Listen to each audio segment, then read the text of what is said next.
바닥까지 앉으셨네요. 안녕하세요. 저는 이미영입니다. 뭐 안 떨릴 줄 알았더니 떨리네요. 네, 제 소개를 한번 해볼게요. 저는 공대를 나와서 IT 업체에서 조금 일을 하다가요. 그리고 사회학과의 대학원을 가서 비영리 단체와 그리고 시민운동 영역에서 일을 했습니다. 그리고 얼마 전에는 그림책을 냈어요.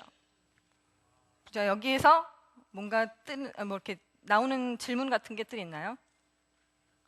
요즘 인터넷에서 유행하는 그런 말로 이런 게 있죠. 왜죠? 이렇게 물어보실 수도 있을 거예요. 제가 제 20살 때 얘기를 한번 해볼게요. 대학을 가서 대학생활을 하고 있는데 어느 순간 갑자기 세상이 되게 지루해진다는 생각을 하게 됐습니다. 중학교를 나와서 그리고 고등학교를 가고 고등학교를 졸업한 후에 이유는 모르겠지만 남들이 가라고 하니까 대학을 가게 됐고요. 그렇게 어떤 정해진 룰과 역할들을 하나씩 지나가다 보면 제가 이렇게 해서 늙어 죽겠구나 이런 생각이 들었어요. 결혼을 해서 수도권의 30평대 아파트에 살면서 어느 날 거실에 앉아서 그런 생각을 하게 됐습니다. 내가 이 안정적인 거실에 이렇게 앉아서 내가 늙어가는구나 이런 생각을 하게 됐습니다. 네, 사람에게는 혹은 사회에는 나이와 위치에 따른 역할들이 있습니다. 그리고 세상에는 원래 그런 것들, 그리고 이래야만 하는 것들도 되게 많이 있어요. 하지만 우리 어렸을 때는 되게 궁금한 것도 많고 질문도 많았습니다. 호기심도 많았고요. 하지만 나이가 먹고 어느 순간부터 질문이 사라져가죠. 저도 세상에 정해놓은 어떤 그 길을 따라서, 정답을 따라서 살고 있던 것 같습니다. 하지만 그때마다 되게 지루했어요. 제가 더 재미있고 활동할 수 있는 곳으로 이사를 가자라고 생각을 해서 짐을 많이 줄이고 전셋집을 얻어서 동네를 이사를 가게 됐죠. 제가 예전에 살던 동네에서는 아는 사람이 2명 있었어요. 바로 앞집 사람하고 이사 가기 바로 전에 알게 된 부동산 아줌마였어요. 근데 지금 이사 가고 나서 1년이 되었는데요. 동네 사람들 한 4, 50명 정도를 알고 지내는 것 같습니다. 가슴 떨리는 일을 하지 않으면 제 스스로에게 좀 미안한 생각이 들 때, 그리고 내가 선택한 줄 알았던 것들이 남의 요구나 그리고 사회의 요구에 부응하느라고 역할을 수행하고 있다는 걸 알게 되었을 때, 이럴 때마다 저는 제 자신의 목소리에 귀를 기울이게 되었습니다. 그러면서 알게 된 것은 무엇에 제가 끌리는지, 그리고 어떤 것에 행복해하지 않는지, 이런 것들을 알아봐 주는 게 제 삶에 대한 예의가 아닌가라는 생각을 했고요. 그래서 저는 창작자가 돼야지 라고 결심을 하게 됐습니다. 사실 제가 했던 그 시민운동 내용이 뭐냐면, 사람들이 창작물을 모두 다 공유하게 되면 세상이 되게 좋아질 것이다 라는 이야기였어요. 그래서 창작자들에게 이런 설득을 하면서 너의 창작물을 한번 공유해보면 어떻겠니? 라는 이야기를 했었고, 그리고 많은 여러분들한테도 당신도 원래 창작자입니다 라는 이야기를 했었죠. 근데 어느 순간 사람들이 이렇게 좋은 건데 너 왜 이렇게 변하지 않을까, 이런 게 궁금해졌는데 알게 된 게 있었습니다. 제가 딴 사람들한테만 변하라고 했지 제 스스로 변화해야 한다는 생각을 해본 적이 없던 거예요. 그래서 제 스스로가 예술가가 돼보기로 했습니다. 사실 어른들은 한 우물만 파라는 얘기를 많이 하세요. 근데 제가 생각하기에는 한 우물만 파면 그 우물 안에 개구리가 되는 건 아닌가라는 생각을 했습니다. 그리고 예술가의 첫걸음을 그림 그리기로 시작합니다. 이게 아마추어가 초보 예술가의 도전을 할 때 가장 커다란 장벽은 제 스스로를 깨는 거였어요. 그래서 알게 된 몇 가지가 있습니다. 비교하기 시작하면 거기서 끝이더라고요. 그래서 그 대신에 남과 나를 비교하는 대신에 제가 하루하루를 채워가면서 연습하고 훈련하고 계속 하면서 어제의 나와 그리고 오늘의 나를 비교를 하다 보니까 내일의 나를 기대할 수 있게 되더라고요. 그리고 그렇게 하다 보니 제가 그림을 잘 그리게 되는 법을 알게 되는 게 아니라 저의 그림을 사랑하게 되는 법을 알게 됐습니다. 원래 저한테 있던, 제 안에 있던 예술가를 찾아내는 것을 제가 하고 있었던 거더라고요. 여러분들도 사실 그림을 그리자 그러면 다들 못 그린다 그러세요. 나는 그림을 못 그려라는 이야기를 대부분 많이들 입에 달고 사시거든요. 하지만 못 그리는 게 아니라 다들 안 그려보신 거예요. 글씨체가 있는 것처럼 사람들은 그림도 다 자기의 그림들이 있습니다. 그래서 그거를 꺼내야 하는데 사람들은 다들 이렇게 역할이 나눠져 있잖아요. 정치도 딴 사람이 해야 되고, 글은 기자가 써야 하고, 예술은 예술가가 해야죠. 여러분들도 글도 쓸 수 있고, 나도 정치에 대해서 얘기를 할 수 있고, 그림도 그리실 수 있습니다. 그런 의미에서 저는 철들고 예술하시는 그런 걸 시작하시는 분들을 많이 응원하고 있습니다. 그림이 이제 어느 정도 그려지고 나니까 로망이 있었어요. 예전부터 여행지에서 그림을 그려봐야지. 그래서 이걸 한번 도전해 보기로 합니다. 여행지 가서 그림을 언제 그릴까요? 네, 뭔가 하나를 되게 오랫동안 보고 싶을 때. 제가 이 그림을 한 광장에서 3시간 동안 앉아서 그렸습니다. 지나가는 사람들, 그날의 날씨, 그날의 소음, 이런 것들이 저에게는 다 기억이 되어 있어요. 이것도 한 2-3시간 동안 지나가는 관광객들이랑 얘기하고 뭐 사람들이랑 수다 떨고 그러면서 그 하나하나의 선들을 쳐다보면서 그린 그림이고요.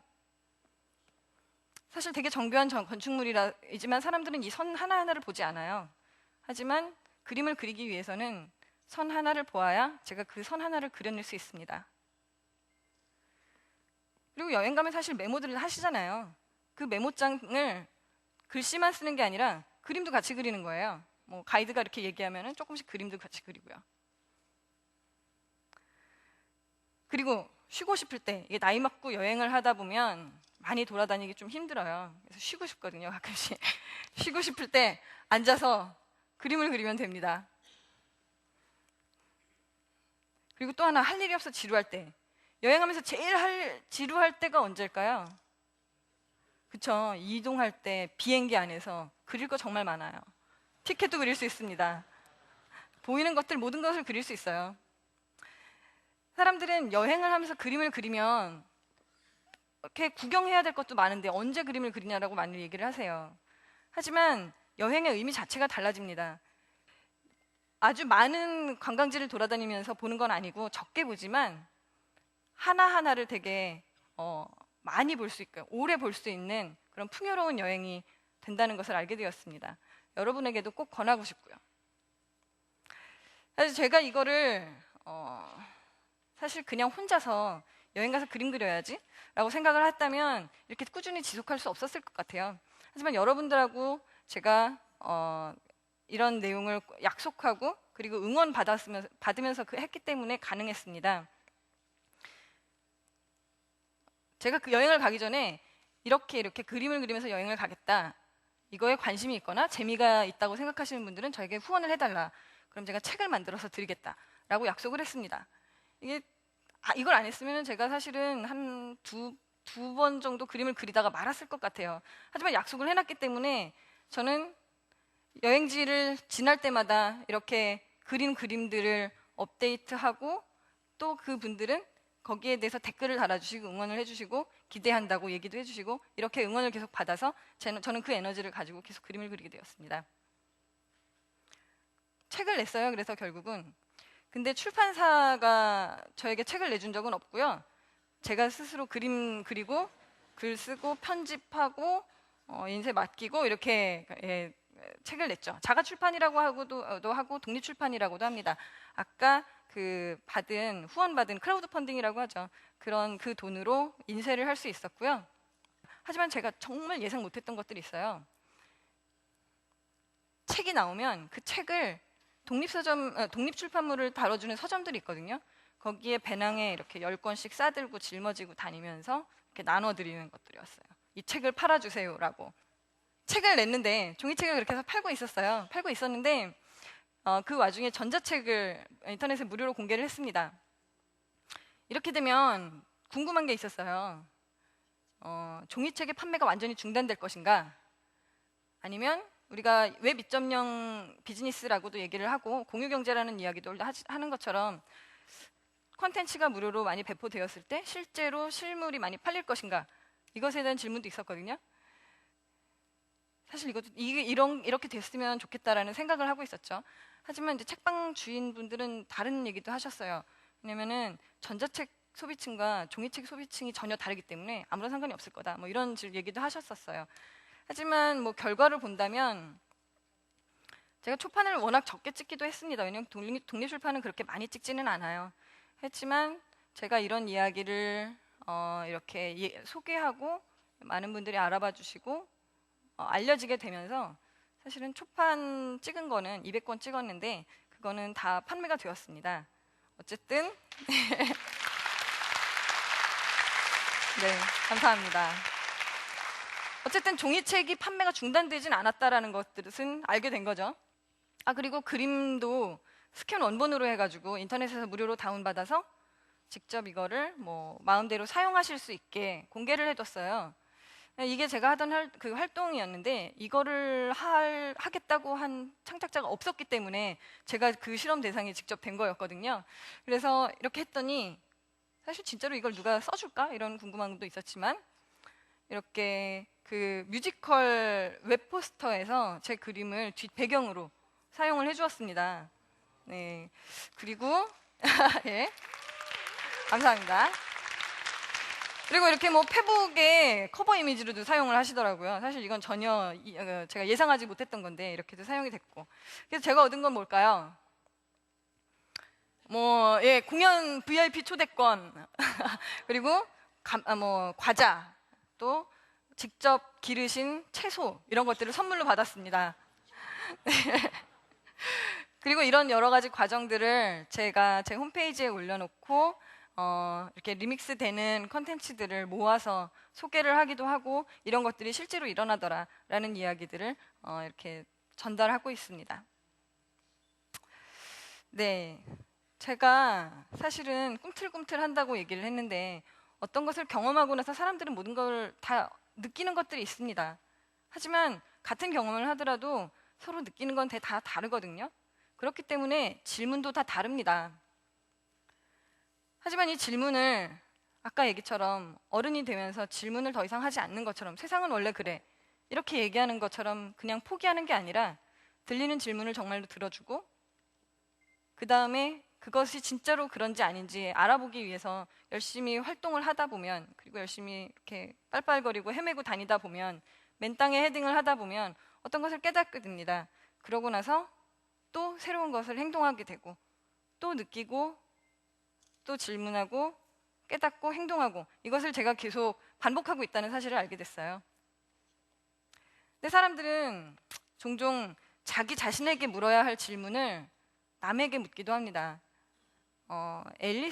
이상한 나라의 앨리스에서 나오는 대화인데요. 앨리스가 채셔 고양이한테 물어봅니다. 어디로 가야 되나요? 채셔 고양이가 얘기하죠. 어디로 가고 싶은데? 글쎄 난 모르겠어요. 채셔 고양이가 얘기합니다. 네가 가고 싶은 곳으로 가. 저는 이렇게 얘기합니다. 토끼를 따라가라고요. 남이 설정해놓은 질문의 답 이런 거 말고 원래 그런 거 말고 이래야 하는 거 말고 자신의 목소리를 따라서 자신의 토끼를 따라가는 게 되게 중요하다고 생각을 합니다. 사실 이 메타포는 매트릭스에서도 사용이 됐어요. 네오가 흰 토끼를 따라가라 라는 메시지를 보고 나서 흰 토끼의 그 문신이 있는 여자를 따라가게 되는데요. 그러고 나서 모피어스한테 빨간 약을 선택하게 하는 그 장면을 만나게 되죠. 그리고 모피어스는 네가 만약에 이 빨간 약을 선택을 한다면 이 이상한 나라의 토끼굴이 얼마나 깊은지 알게 될 것이다 라고 얘기를 하게 됩니다. 여러분들도 어떤 질문이 시작되었다면 사실은 내가 어떤 상자에서 길러지고 있는지 원래 그런 게 무엇인지 왜 그런 건지를 알아보는 것도 되게 중요하다고 생각을 해요. 그리고 거기에서 내 안의 소리를 들어야만 내가 다음에 어디로 발걸음을 할 것인가 이런 것들이 보이게 된다고 생각을 합니다. 저는 이제 예술가가 되겠다고 얘기를 해서 처음에는 이제 그림으로 시작했다고 했지만요. 그림을 한번 그려보니까 작곡도 할 수 있을 것 같았어요. 그래서 작곡하는 것을 배우고 노래를 만들고 공연을 하고 밴드 합주를 하고 활동을 하고 있습니다. 그저께는 사실 공연을 하고 와서 목 두신 것 같고요. 네. 또 동네 마을에서 마을극단에서 연극도 한번 해봤어요. 이게 그림을 그려보니까 보는 것이라는 것에 대해서 알게 됐고요.